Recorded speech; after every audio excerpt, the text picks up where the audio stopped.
Please welcome the producer of the film. I'm going to start with Baher Agbariya. Baher, please come up. And the director of the film, Shai Carmeli-Pollak. Shai, is Baher coming in? Maybe Baher was detained by our security. I'm just kidding. He was not. He was not. Too soon. But he's coming in. He'll join us any moment. Thank you so much for being here. Thank you for this really touching film. I'm a little emotional. There's so much to talk about, and I want to make our audience also part of this. So I'll try to keep it short and make you add your questions. Baher, thank you.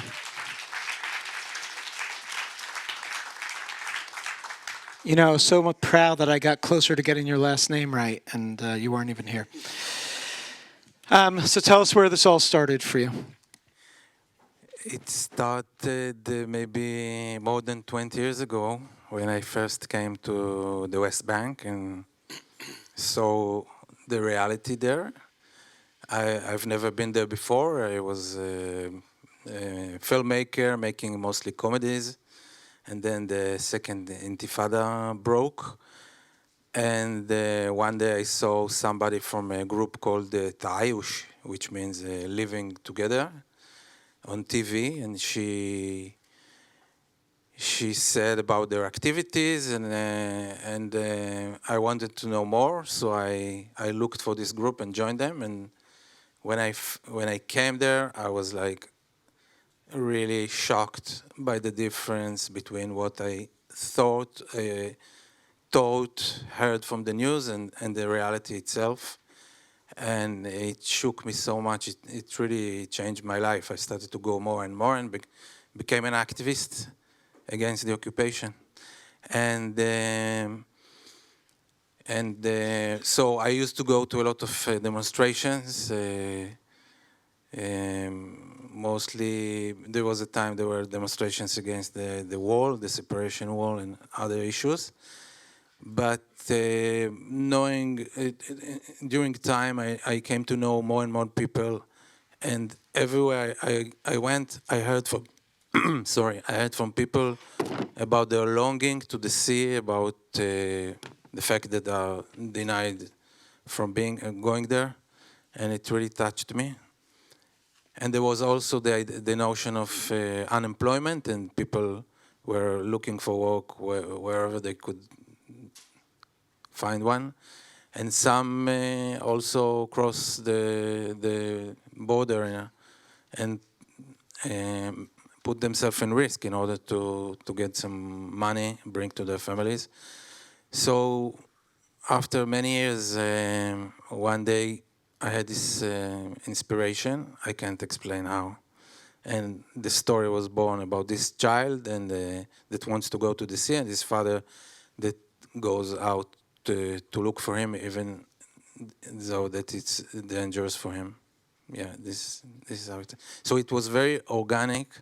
I didn't look for a good story to write about. It just happened. Baher, how did you get involved with this? I forgot to give you credit that you also star in this film. You have an acting role in here. Well done. How did you get involved, and what was your part really in this film?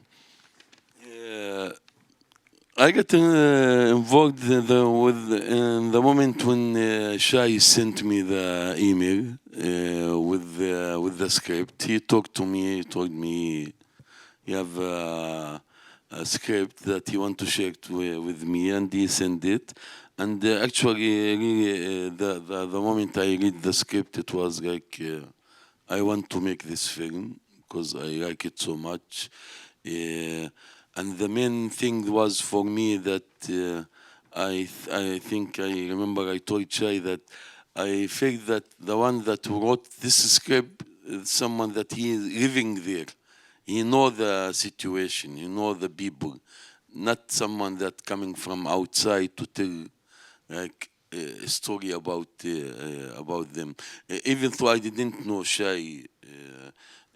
What he did and his activism against the occupation. It was connection, professional connection broke, at this moment. And so then we start the journey with fundraising, and Shai keep working on the script also as well, and with the casting, with the kids, so on. Your microphone's having trouble, but we'll fix it. Don't worry. The film is so universal. First of all, the father-son story. Just obviously very relevant, I think, to American society today, as illegals are arrested all the time on our streets.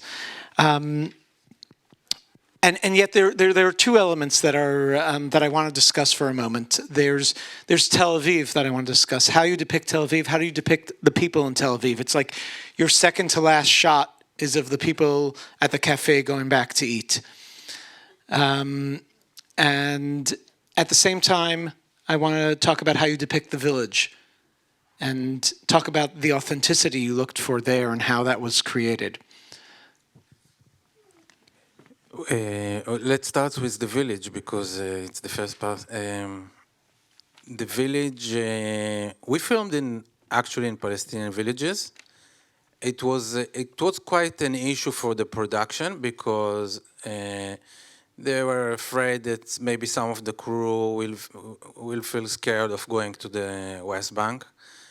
So we filmed both. Like it was on the West Bank, but we found villages that were left on the western side of the wall. So it's like an enclave. People there are like in a very weird situation. All their life is beyond the wall, but they are like on the Israeli side. But it allowed us to get there without going through a checkpoint. We did film also in the West Bank, in the village of Bil'in. It became quite famous for its struggle against the wall, and I made a documentary film there, like when this struggle happened. And the struggle of this village succeeded. The Israeli court, admitted that the root of the wall was not set by security consideration, but rather by real estate considerations, and it was moved. So all the infrastructure of the wall was left. So it allowed us, it was like a set of a movie for us to film there. So it is the real wall, actually, that they're crossing. And then Tel Aviv, I wanted to make it as authentic as possible, that if somebody knows the area, it will actually see, this is correct. It doesn't just jump in a cinematic reason from one place to another. It is a route that is actually taking, and it goes through the less shiny places of Tel Aviv, which in a way I have my own connection to. Like Bnei Brak is a town that I used to be, like my grandparents lived in Bnei Brak. I have an ultra-Orthodox family, and so I spent a lot of time there as a child, and I loved the place. And then this noisy junction where it goes, it was a place where I used to, I made an animation film before, and this is where the office was of the film, and I used to walk in this junctions. It felt so disgusting there. I said, this is a good place for the kid to go.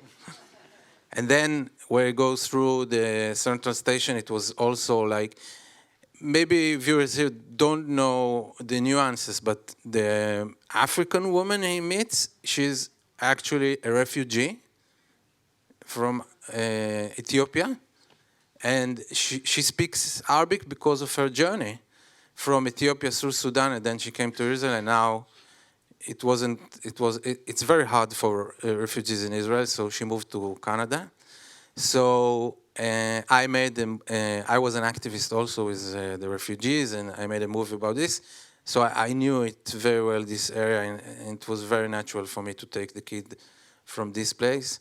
And then in this garden. He meets the mother and the little girl with the dog. I used to live there nearby. And this is, by the way, my wife and my little daughter. And my dog. Yeah, it's so cheap, you know, like I don't have to pay them. Also Baher, it didn't cost anything. And that's why you made her And nice too. She was a positive character. Yeah. Yeah, a positive character, I think, like, you know, there was a lot of noise. Maybe you want to ask about it. But that was my last question, but you could go, jump in. With the Minister of Culture blaming the film for... I was going to say, this is the film that the Israeli government is afraid of? This, you know, all these... Yeah, all these people? This is the kid that the government... This is a kid. I'm just, like, shocked. Yeah, like the film was screened already in Tel Aviv and in Israel. My microphone doesn't work because I'm Arab Palestinian? Yes. Yes, we have a special setting. Testing. But he has to try it.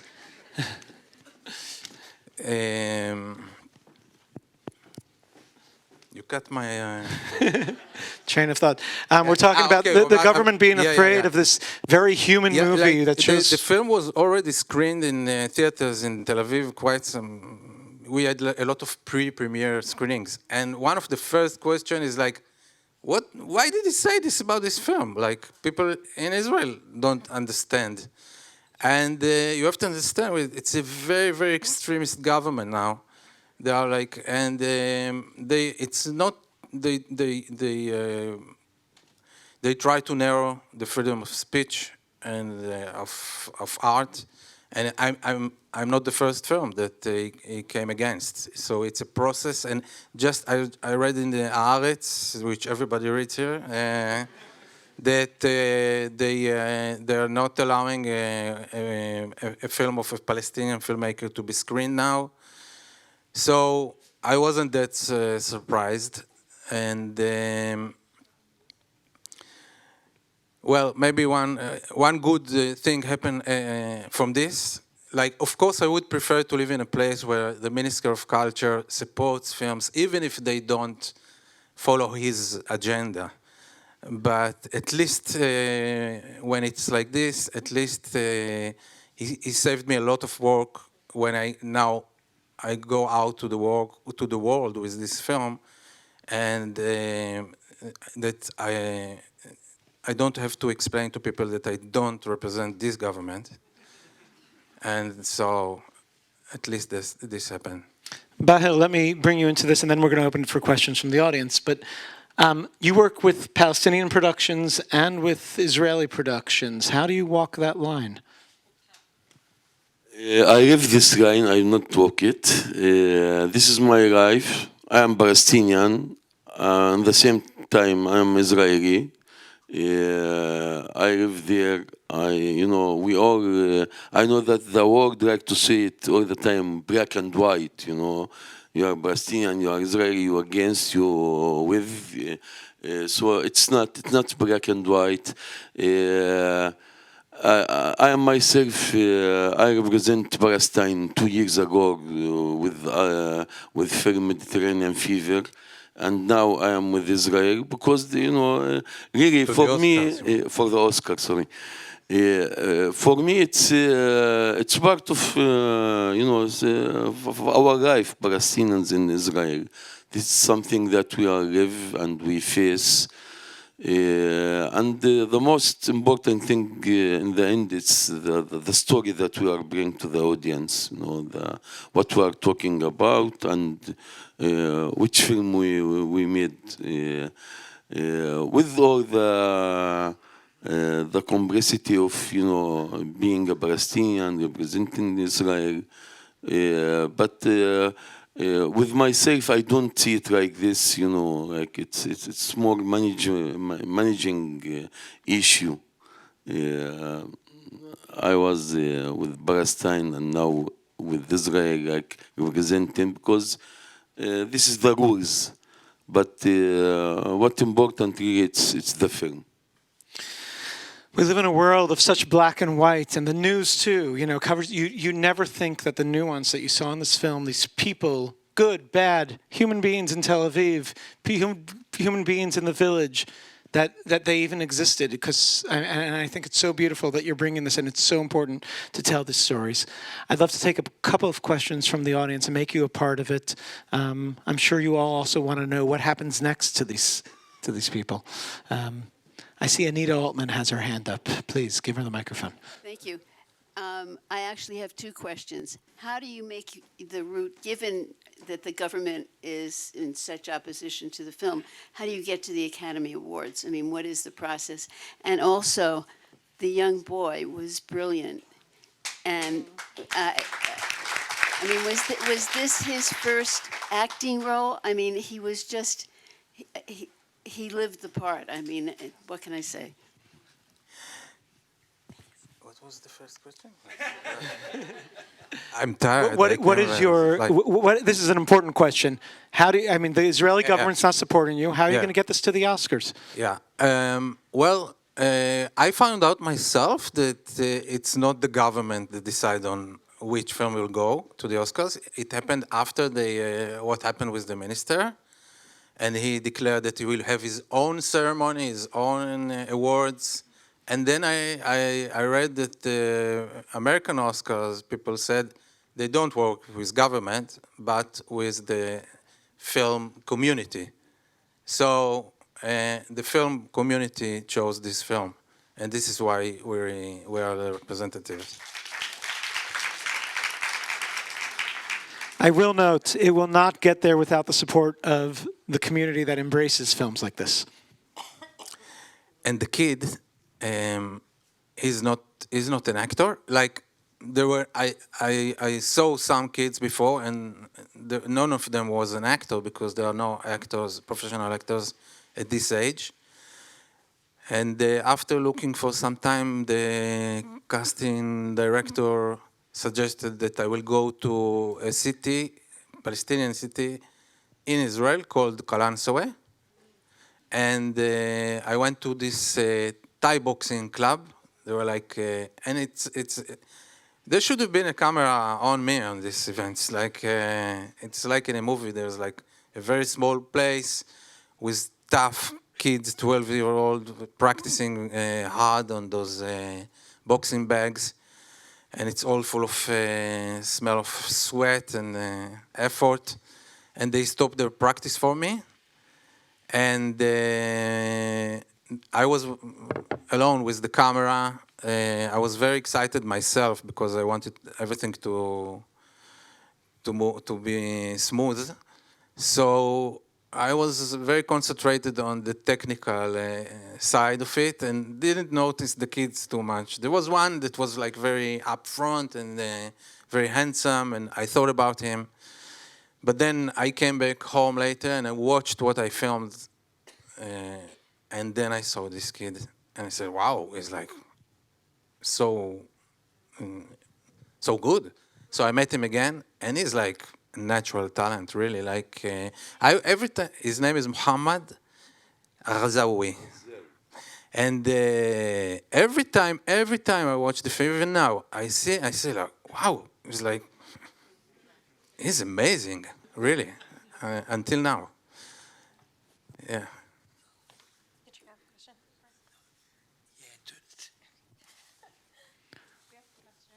There's a question there in the middle.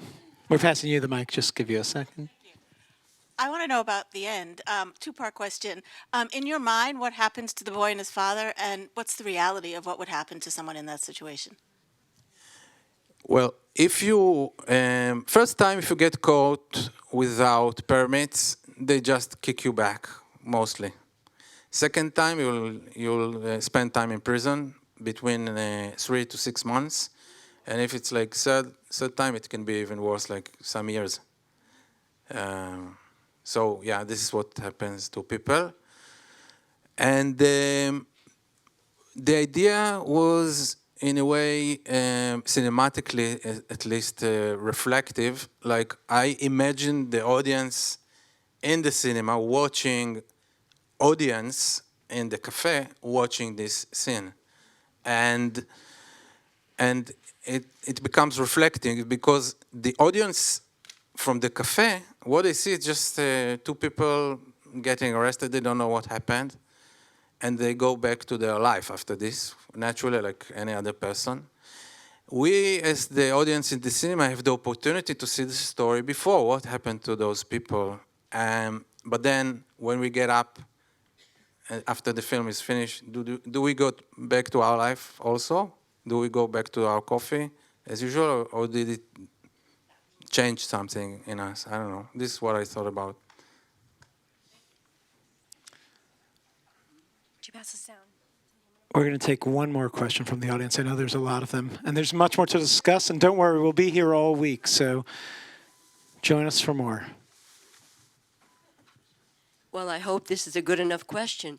What are we supposed to, what would you like us to think about something that clearly happened between Ribchi and Sarah before? Well, I've been... I mean, I could give you, I first I I thought still maybe don't they know had, yeah. till today. I keep asking him, and he never answered me. What's happened there? Well, I can say it's not the first time I've been asked, and it's like a poet that has been asked to explain his poem, but what I answer is like is something wider. It's about the generations because there was something there, and I leave it to you to think. But the generation of the father is a generation that used to come to work in Israel. It's almost over now, but they know the Israeli society. They know Hebrew. They know that there are different people, left wing, right wing, and there is a value for this, for the future. The kids' generation, they don't know at all. All the Israelis they know are either soldiers or settlers, and some of the settlers are very, very violent. I don't know if you read the news, like in these days, it's like very, very dangerous time, and they don't know Hebrew. So the segregation is much stronger now, and it shows this also. And I can, on the personal level, I can say I was inspired by people I know for the father, and I took from different people different stories. So it's based on real life of people, even this encounter. Thank you. What? But did they have... What was their relationship? He's leaving it to you to decide. What I want to say is we keep talking about nuance and talking about not being black and white. This is nuance. This whole movie was a movie of nuance. Seeing this woman in Tel Aviv, that's exactly a part of it, and there are subtleties there, and there's a story behind it that we don't know or we could figure out by ourselves.